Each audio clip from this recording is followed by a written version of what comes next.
പരമപരിശുദ്ധനായ ത്രിയേക ദൈവമേ, അങ്ങയുടെ തിരുനാമത്തിന് എന്നും സ്തുതിയും മഹത്വവും ആരാധനയും ഉണ്ടായിരിക്കട്ടെ. കണ്ണുനീരിൻ്റെയും വലിയ വിലാപത്തിൻ്റെയും ദുഃഖവെള്ളിയാഴ്ച പിന്നിട്ടപ്പോൾ ഏറ്റവും നിർമ്മലയും സ്നേഹത്തിൻ്റെയും ക്ഷമയുടെയും നിറകുടവുമായ പരിശുദ്ധ അമ്മയെ തിരുസഭയ്ക്ക് അവിടുന്ന് സമ്മാനിച്ചുവല്ലോ.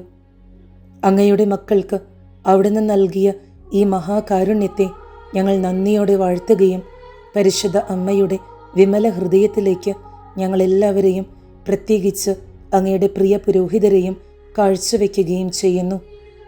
ജീവിതത്തിൻ്റെ പ്രതിസന്ധികളിലും പ്രലോഭനങ്ങളിലും ശക്തമായ തുണയും ദൈവത്തിൻ്റെ തിരുസന്നിധിയിൽ മക്കൾക്കു വേണ്ടിയുള്ള ശക്തിയായ അഭിഭാഷകയുമാണ് ഈ അമ്മ എന്ന ബോധ്യം പുരോഹിതർക്ക് വലിയ കരുത്തു പകരട്ടെ.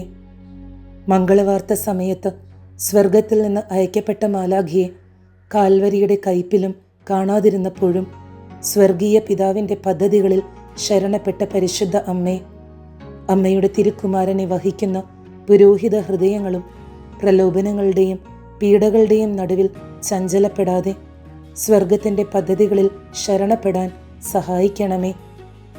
കുന്തത്താൽ കുത്തി തുറക്കപ്പെട്ട ഈശോയുടെ തിരുഹൃദയവും വലിയ വ്യാകുലത്താൽ മുറിവേൽപ്പിക്കപ്പെട്ട പരിശുദ്ധ അമ്മയുടെ വിമല ഹൃദയവും പുരോഹിതർക്ക് ശക്തി ദുർഗമായിരിക്കട്ടെ.